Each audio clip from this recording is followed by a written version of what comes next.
For those of you who are somewhat familiar with the Amish or have heard people discuss them, will hear this word Ordnung thrown out there quite frequently. And that is kind of their unwritten law that they have.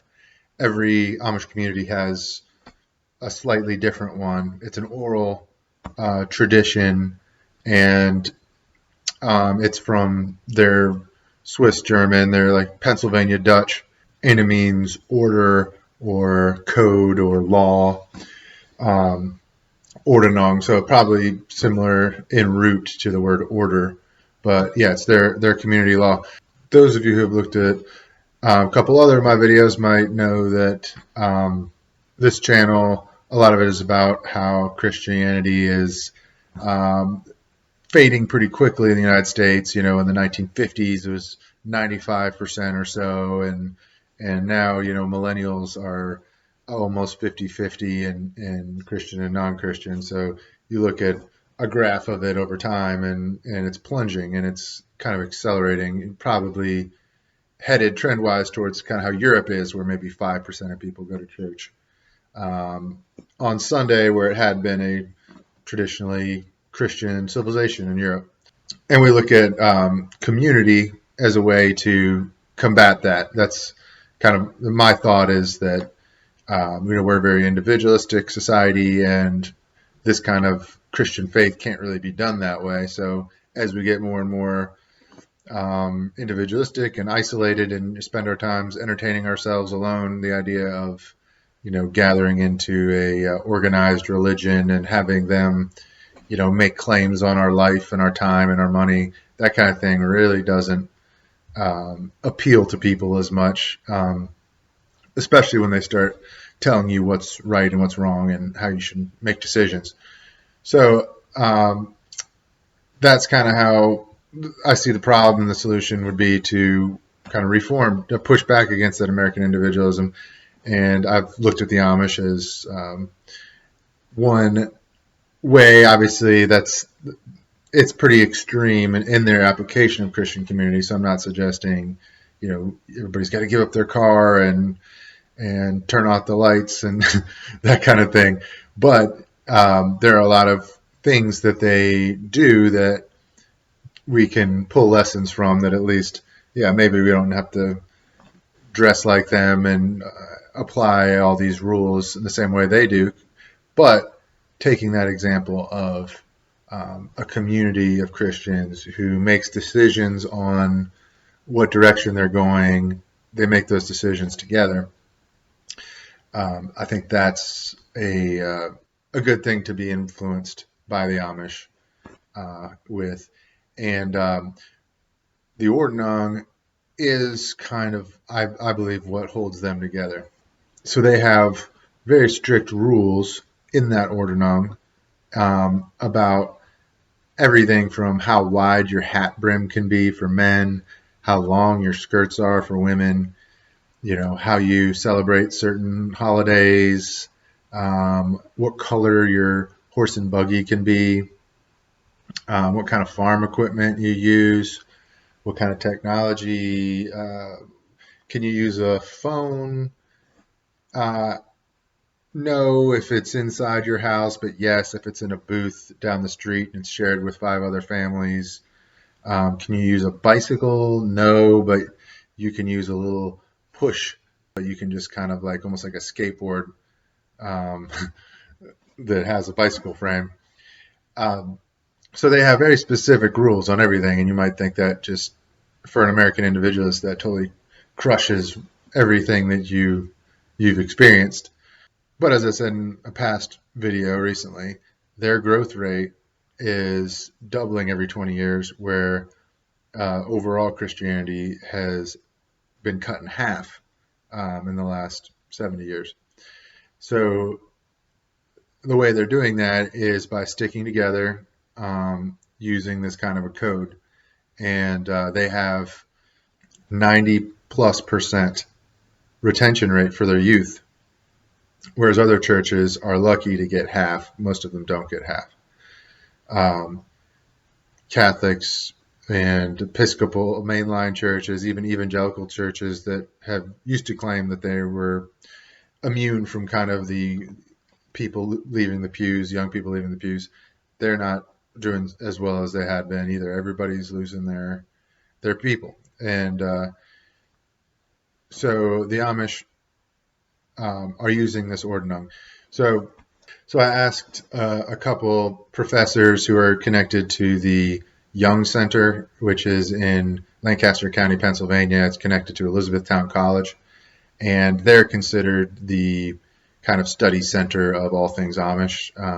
Just they have demographic information on the Amish. They have cultural information, and they have a lot of connections to the Amish communities. Like David Weaver Zurcher is one of the two that I interviewed. He's a professor there at actually Messiah College, but he's connected to the Young Center as well, which is at Elizabethtown College. But he takes his students to Amish households, and so they're very connected to that. And I talked to Steve Nolt and David Weaver Zurcher, and they've written books together like The Amish Way and Amish Grace, and so they're two of the lead authorities on all things Amish. And I spoke to them a lot about the Ordnung. You can hear my interviews with them. Also, I've posted those on this channel. But both of them seem to suggest that there's a purpose behind the Ordnung of trying to maintain your family and maintain your community and maintain your faith. So when they look together as a community, when they decide, the elders and the bishop, whether or not, let's say, to allow everybody to drive cars, what they'll do is look at how this will affect those types of things.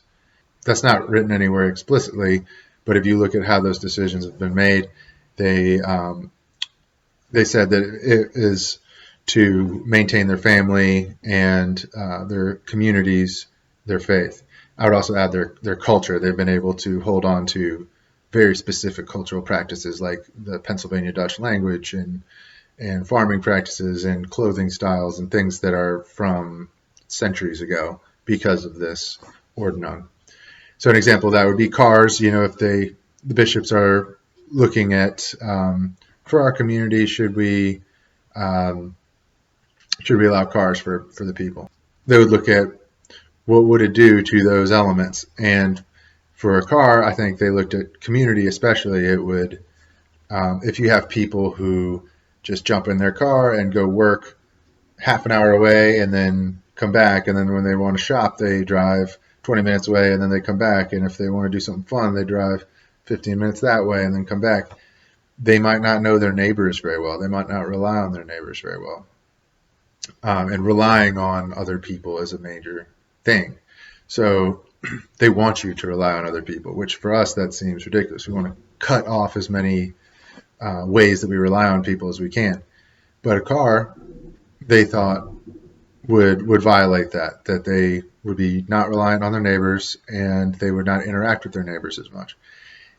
Can we really argue against that? You look at, for me, I walk out the door, I kind of know a couple of my neighbors on first name basis where I could just be like, hey, person, but I don't know them very well. And I think most people, you look at polling, they rely less and less on their neighbors. They know fewer and fewer of them. And so I think, they had a good intuition on that one. Same thing with like the phone. They look at something like that and say, well, if we allow the phone, maybe that one affects the family. Where if you have one inside your house, is it possible that this little place where we connect with our family, where we can rest from the day, where we can eat and talk to our children and our parents or siblings, is it possible that if we're always connected to somebody outside the house, we won't get that connection enough? So they look at that and they say, yeah, we don't want the phone inside the house. That's why it's not that they can't get in a car or they can't use the phone. It's just there's very strict parameters around it. So you can get in a car if somebody else owns it because that helps you rely on one of your neighbors. and it's usually the non-Amish. They'll use taxi services and things, and you can use a phone, but it has to be a shared phone that is down the street, and you go to it if you really need to make a call. But if you have it in your house, that's crossing the line, because you would end up spending too much time connecting with people outside, and it would hurt the family unit. And again, I think there's some good intuition there. If you see people around the dinner table in a modern American family, and I mean, these phones are now not just phones, they're little computers, but each of them are looking down. I've been in places where it was ridiculous. I've been at a party, I remember, with some people a little younger than me, and I looked around at one point, and I realized I was the only person who was looking around. I was the only person who was not looking at their phone in a room with like 20 people.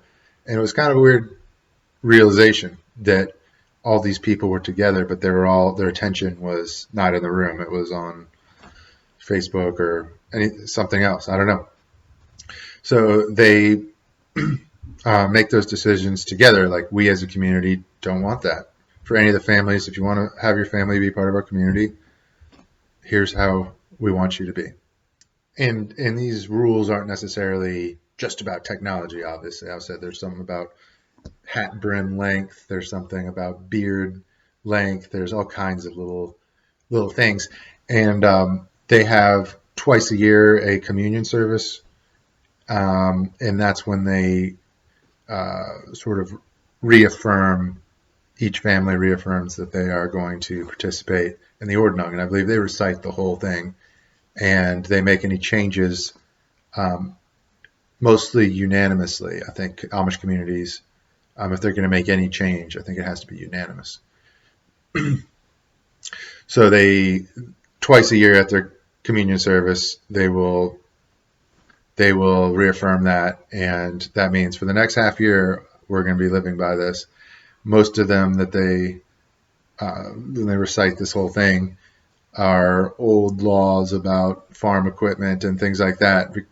And sometimes, because it kind of built up over time, more really, really specific stuff about stuff that was very valid long ago, and then maybe things that are more relevant day to day and newer technologies don't have as much law around it yet, especially since technology changes so fast.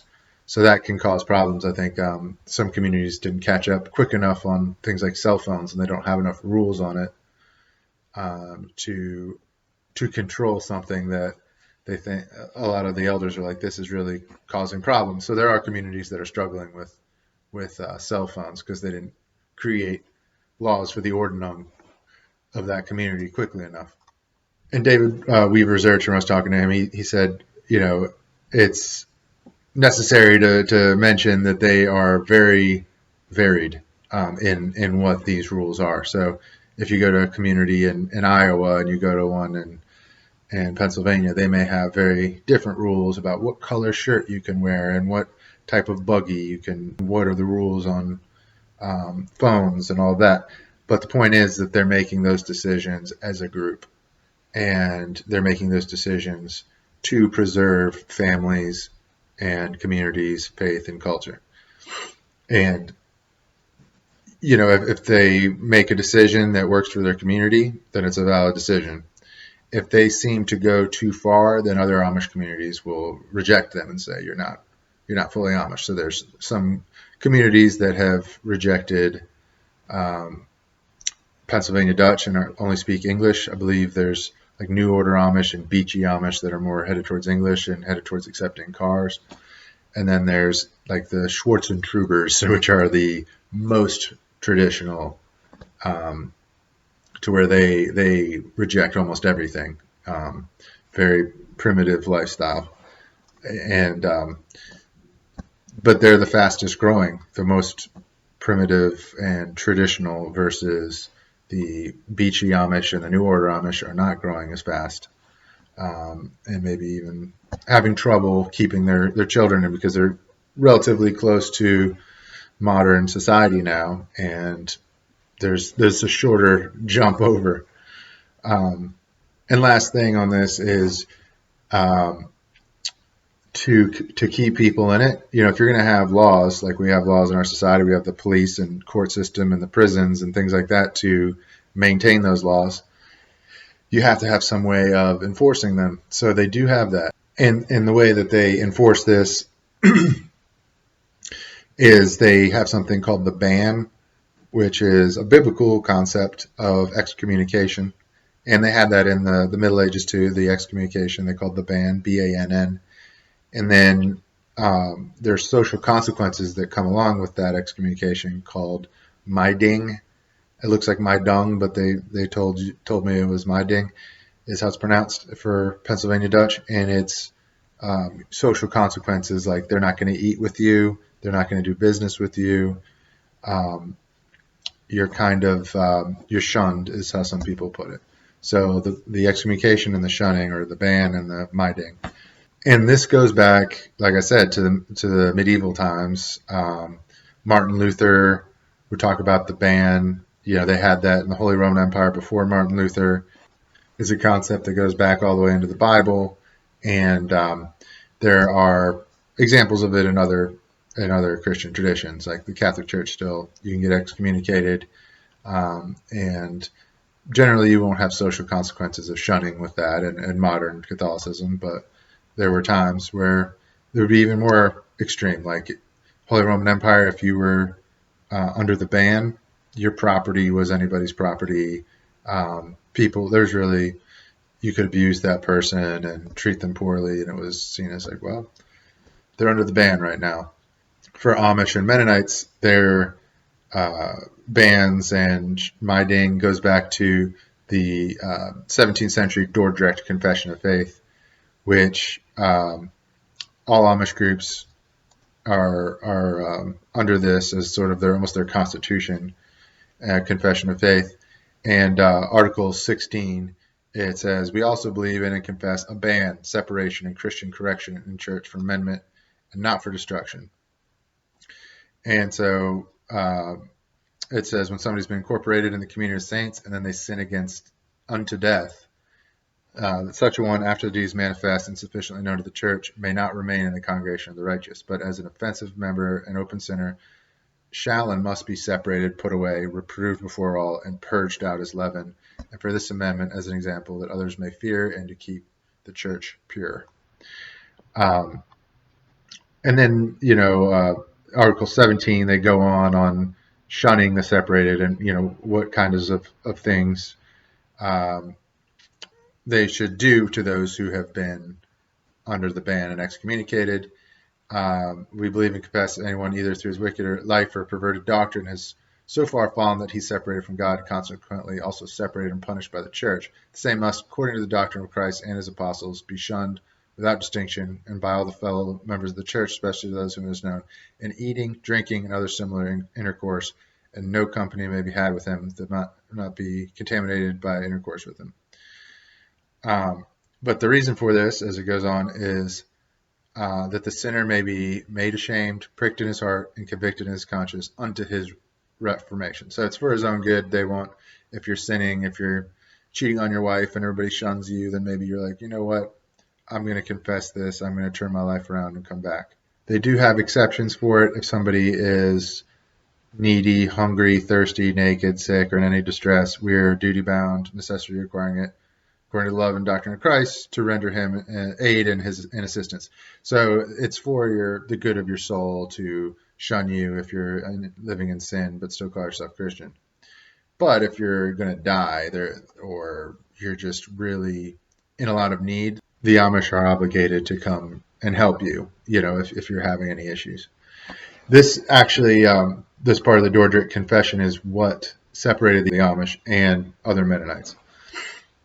Because Jacob Ammon, who we get the name Amish from, he didn't think that Mennonites of the day in the late 1600s were applying this part strictly enough, and they were letting too many people, hang out and eat and drink and do business, even if they were under an excommunication, under a ban. So he said, we're going to start more strictly enforcing the ban over here. So that's kind of the reason why the Amish are the Amish is because they apply this ban, and other Mennonites, the bigger group of Mennonites, didn't. So that's the basic look at the Ordnung. It's a bunch of laws that are orally compiled, and they recite them twice a year, and everybody in the community has to agree to them. Any change has to be unanimous, and the purpose is to keep your community and your family and the culture that they have, speaking Pennsylvania Dutch and having specific clothes and things like that, and also their faith, keeping all those things strong. And they're able to maintain their community that way because if anybody steps outside of that, if somebody decides I'm going to wear my own clothes that are totally different, if somebody decides I'm going to just get the internet in my house and whatever, if that's made known, then they are excommunicated. They're usually given warnings first, and then they're excommunicated, and then they're put under social shunning called the Miding, and eventually, yeah, they're just not really part of the community anymore. So it's a way of, as it said in Article 16 of the Dordrecht Confession, to keep the church pure is the point of it, and I think it is very effective. Now, would I have all the same rules that they have? No, I think we can discuss what a Christian code could look like for a community that let's say you're living in a city and you have 15 other families that you're in a Christian community with, and you have an understanding about certain rules. I think there are ways, obviously, you can tweak it so it's not like you're looking and acting like the Amish, but it seems to be a proven method of keeping a community together, is having a rule and enforcing it. Not with any kind of violence or anything, but just with, if you want to associate with us, these are the things that we do. So I thought that would be interesting for those who are considering Christian community and wondering how the most successful one, it seems, the Amish, are able to hold on to so many of their people, grow, and have just a integrity of purpose and community that a lot of other attempts at Christian community do not achieve. So that's all for this video, and hope to see you in the next one.